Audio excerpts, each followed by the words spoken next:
እኛ መናየው ጉድ የለም። ጉዱን ይዤላችሁ መጥቻለሁ። ምን ተፈጠራ? ምን ሆኖ ደግሞ ጭራሽን አብሮ አደሩ እንዴ? የእያንዳንዱን የሚነግራችሁ ይሆናል። ለዚህ ቤት አዲስ የሆናችሁ ሰብስክራይብ ማድረግ አትርሱ። ነባሮች ደግሞ ላይክ፣ ሼር እያደረጋችሁ አበረታቱኝ። ለማንኛውም ሰላም አለይኩም ወራህመቱላሂ ወበረካቱሁ። ውድና ተከበራችሁ ቤተሰቦቼ በሙሉ ሀባይብ እንዴት ናችሁ? ደህና ናችሁ ወይ? እኔ ደህና ነኝ አልሐምዱሊላህ። እናንተስ እንዴት ናችሁ? ክርስቲያን ወገኖቼም ሰላም ብያለሁኝ። በያላችሁበት ዓለም ዳርቻ የአላህ ሰላም እንዲሁም እዝነት በረከት ርህራሄ ከእናንተ ጋር ይሁንልኝ እያልኩኝ አዲስ ነገር ይዤላችሁ መጥቻለሁኝ። ይሄንም አዲስ ነገር ደግሞ ብዙዎቻችሁ ያው ጥያቄ ይፈጥርባችኋል ብዬ አላስብም። ይሄም አዲስ ነገር ምንድነው? ምን ተፈጠረ የሚለው አብረን የምናይ ይሆናል። ቪዲዮ እስከ መጨረሻ ድረስ በማየት እንዲሁም ደግሞ በማዳመጥ ሀሳብና አስተያየት ካላችሁ ኮሜንት ስር ማስቀመጥ ትችላላችሁ።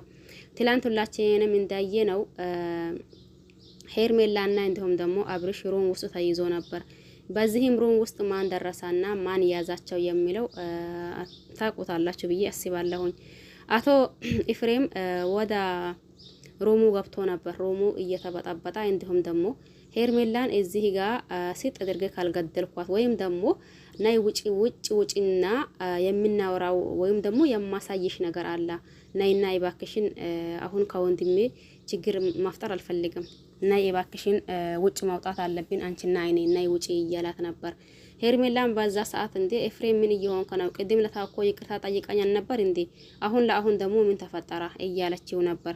አብዛኞቻችን ይቅርታ ሲጠይቃት ይሄ ይቅርታ የሆነ ነገር አለው ብለን ነበር። አብዛኞቻችንም ደግሞ አይ በቃ ልክ ነው ትክክል አደረጋ ብለን ነበር። ይሄ ማለት ደግሞ አስመሳይና አሽቃባጭ ተመልካች ስለበዛባቸው በአብርሽና በሩታ ዙሪያ ማለት ነው። ይሄንንም ያልኳችሁ አብርሽ የሚሰራው ነገር ሙሉ በሙሉ አብርሽን ስለሚወዱት ትክክል ነው። እንዲሁም ደግሞ ሩታን የሚጠሏት የምታደርገው ነገር ሙሉ በሙሉ ጥፋት ነው። እንደዛ የሚሉ አሽቃባጭ አሉ። እኩል ሚዛን መሆን ትቶ ስለወደዱ ብቻ እዚህ ጋር በነገራችን ላይ ብዙ ጊዜ የምላችኋለሁኝ አንድን ሰው ስለወደዳችሁት ብቻ ጥፋቱን ልትደብቁላት፣ እንዲሁም ደግሞ አንድን ሰው ስለወደዳችሁት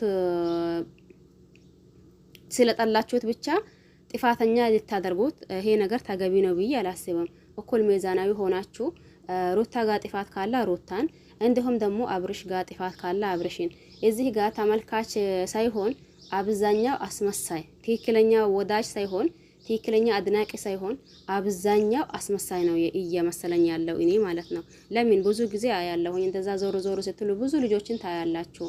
ያኔ የሩታ አድናቂ ናቸው፣ ሩታ መቼም አታጠፋም። የአብርሽ አድናቂ ናቸው፣ አብርሽ መቼም አያጠፋም። ይሄ ደግሞ የትክክለኛ አድናቂና የትክክለኛ ወዳጅ ነው ብዬ አላስብም። ያኔ ብዙ ጊዜ እላችኋለሁኝ የሩታ አድናቂ ብንሆን እንኳን ሩታ ስታጠፋ አይ በዚህ ወራ ተመለሺ።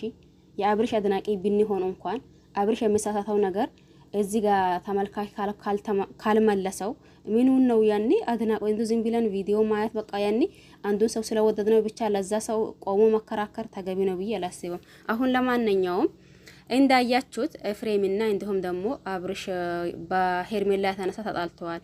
ሁለት ወንድማማቶች በነገራችን ላይ ደስ የሚልና እንዲሁም ደግሞ ፍቅራቸው የሚያስቀና ነው። የአብርሽ ቤተሰቦች በሙሉ ማለት ይቻላል ያኔ የሆነ ተረጋጉ እርጋታቸው ደስ የሚል ነበሩ። አሁን ደግሞ ትላንት እንዳያችሁት ሮሙ ብጥብጥ ብሎ ነበር። ከዛን ደግሞ ምን ልታደርጊ እዚህ መጣሽ? ምን ልትሰሪ መጣሽ? እባክሽን ከወንድሜ ራቂ ብዬሻለሁኝ። ወንድሜ የራሱ ህይወት አለውና ህይወቱን አታባላሽው። አንቺ ነሽ ማጥታሽ እንደዛ ያደረግሽው ነገር። ይሄ ሁላ ነገር ደግሞ ጦሱና እንዲሁም ደግሞ የዚህ ሰበብ ሁላ አንቺ ነሽ። ስለዚህ እባክሽን አሁን ሌላ ነገር ሳይፈጠር ከዚህ ሮም ውጪ እያላት ነበር። ሄርሜላም በዛ ሰዓት አንተ ውጪ ብለሃኝ የሚወጣ ነገር የለም፣ አንተ ደግሞ ራቂ ብላኝ የሚርቅ ነገር የለም። ስለዚህ ቤተሰባችን ማለት ቤተሰብ መሆናችን የማይቀር ነገር ስለሆነ እባክህን ኤፍሬም ክፉ ነገር እንዳወራ አታድርገኝ። እኔ እኮ ዝም ሲልና እንዲሁም ደግሞ ተረጋግቼ ነገሮችን ሁላ ለእያንዳንዱ ነገር መልስ ሳልሰጣ ሲቀር ምንም የማላቅ ጅል አድርጋህ እያየኸኝ ነው መሰለኝ።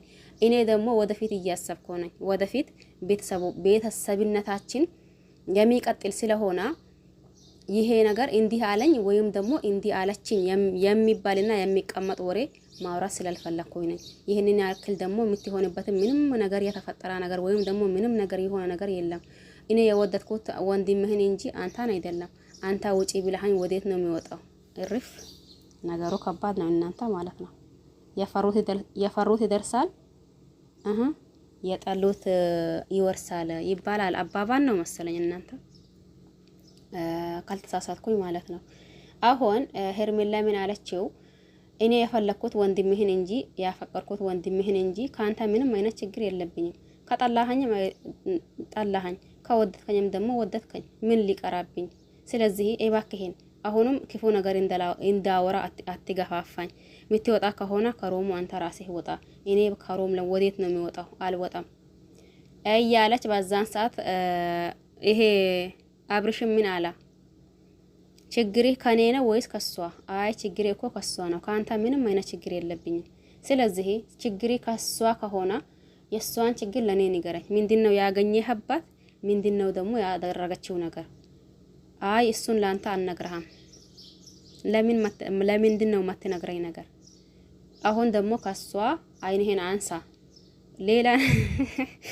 ሌላ ነገር እያስመሰለህብህ ነው።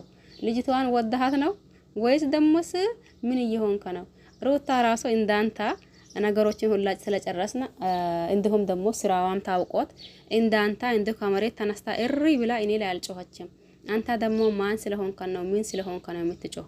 እባክህን ኤፍሬም እንደ ወንድም እያከበርኩህ ነው፣ እንደ ወንድም ደግሞ እየታገስኩህ ነው። ነገር ግን ከዚህ ይበልጥ መታገስ አልችልም። በእጄ ጦስ እንደታመጣብኝ ውጣ። በአንዲት ሄርሜላ ምክንያት ነው ይሄ ሁላ የሚፈጠረው ማለት ነው። ነገሩ ትንሽ ከባድ ነው። በነገራችን ላይ እዚህ ጋር አብርሽ አሁን የፈለገው ቢናገር ለምን ተናገራ? ለምን እንዲህ አላ ማለት አንችልም። እንዳልኳችሁ ሰናስመስልና እንዲሁም ደግሞ ትክክለኛ ሚዛናዊ ሰው ከሆነ አብርሽ ከኤፍሬም ሲጣላ ወይም ደግሞ አይ ይሄ ነገር እኮ ሌላ ነገር እያስመሰለብህ ነው። ስለዚህ አሁን ከሮሙ ወጣ። ሮሙ እንዳይበጠበጥ። ልጅቷን ወደሃት ከሆነ ንገረኝ። ሌላ ነገር ያገኘህም ነገር ካለ ንገረኝ። ካልሆነ ደግሞ ከሷ ላይ አይንህን አንሳ። አላነሳም። ወደ ሳይሆን ተገደህ ታነሳለህ። ጎሮሮውን እንቅ። በዚህ አሁን እንዳልኳችሁ አብርሽን በየትኛው ጥፋተኛ ማድረግ እንችላለን? መቼስ አዎ ወንድሙ ነው። ግን ደግሞ የወንድሙን ህይወት የሚኖረው ወንድሙ እንጂ ኤፍሬም አይደለም። ከሩታ ደግሞ ከዚህ በፊት ያለው ነገር ጨርሻለሁ። ወረቀቷ ላይ ፈርሜ ፈትቻታለሁኝ። ስለዚህ እኔ አዲስ ህይወት መኖር ሲጀምር ሁላችሁም እንደዛ አይናችሁ ሚቃላና እንዲሁም ደግሞ ደም ለብሳችሁ የምትመጡት ነገር ምንድነው? አንተ እንዲሁም ከዳኒና ከሜሪ እየባስከብኝ ነው። አንተ እነሱ ነው ወይስ ደግሞ አንተ ወንድሜ ነህ? እስቲ ንገረኝ። ያልገባኝ ነገር አለ እያለው ነበር። ማን? አብርሽ ኤፍሬምን በዛን ሰዓት ከማም ሊባስ ከማ እኔ ምን አገባኝ? ጎድ እናንተ የምሬንን ነገሩ ከባድ ነው። ይሄ ጋር ከባድ የሆነው ምንድነው? እንዳለው አብርሽ ኤፍሬም ሌላ ነገር ነው እያስመሰለበት ያለው። አይም ደግሞ ለሩታም እንትን ብሎ ከሆነ መጀመሪያው ይሄ ነገር እንትን ብሎ አይ በቃ በዚህ ነገር እኮ እጄ አስወጥቻለሁኝ። ሩታም ሲሄድ የሆነ ነገር ትለኛለች፣ እሱም ሲመጣ ሆነ ነገር ለኛ። ስለዚህ እኔ ምንም ማድረግ አልችልም ቤተሰብ ብሎ ተናግሮ ከዛም በእነሱ ጉዳይ አልገባም ብሎ ወጥተዋል።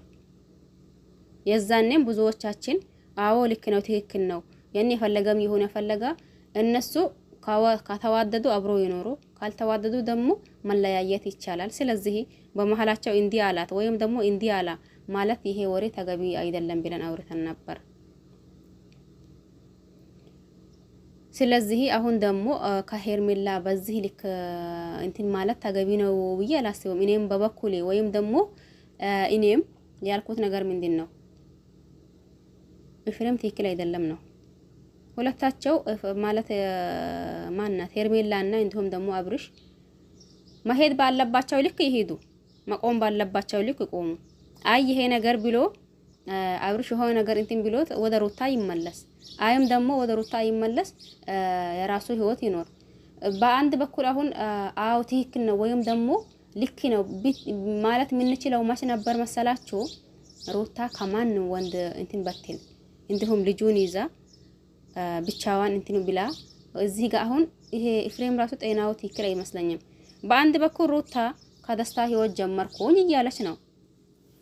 እንደውም ደግሞ ትላንት አይታችኋል ብዬ አስባለሁኝ የቀለበት ቀን ተወሰና እያሉ ነው። ጠይብ ሩታ የራሷን ህይወት መኖር ልትጀምር ነው። እሺ በዚህ በኩል ደግሞ ይሄ የኤፍሬም እንደዛ ማፈናጠር ምን የሚሉት ነገር ነው? ለምን ግራ ያጋባችኋል? ለምን ሩታ ለራሷ ህይወት እያመቻቸች ነው እየጀመረች ነው ያለችው። ይሁንም አይሁንም የሷም ከተወሰነ ቆይታ በኋላ ይቋረጥ አይም ደግሞ ዞር ተዛዞሮ ሁለታቸውም አንድ ይሆኑ ማንና ማን ሩታና አብርሽ ማለት ነው ተመልሶ አንድ ይሆኑ። ግን አሁን የምናየው ነገር ሩታም ለራሷ ህይወት እንደጀመረችና እንዲሁም ደግሞ ይሄ ማን ነው አብርሽም ለራሱ ህይወት እንደጀመረ ነው የምናውቀው ማለት ነው። ስለዚህ በእነሱ መካከል ደግሞ የሆነ ነገር ማለት ተገቢ ነው ብዬ ላስብም። ለማንኛውም ሁላችሁም አመሰግናለሁ። እናንተ ነው የምታውቁት፣ ግን እንደኔ እንደዛው ነው። ሁላችሁም አመሰግናለሁ። ለዚህ ቤት አዲስ ከሆናችሁ ሰብስክራይብ ማድረግ አትርሱ። ነባር ቤተሰብ ደግሞ ከሆናችሁ ላይክ ሼር አድርጉ፣ አበረታቱኝ። ሐሳብና አስተያየት ካላችሁ ደግሞ እንዳልኳችሁ ኮሜንት ስር ማስቀመጥ ትችላላችሁ። በያላችሁበት ዓለም ዳርቻ የአላህ ሰላም እንዲሁም እዝነት በረከት ርህራሄ ከእናንተ ጋር ይሁን እያልኩኝ በሌላ አዲስ ሲመጡ መምጣት ስለማይቀራ ሰብስክራይብ ስታደርጉ የደውል ምልክቷን ጫን አድርጓት ማለት ነው። ባይ ባይ። ሁላችሁም አመሰግናለሁ።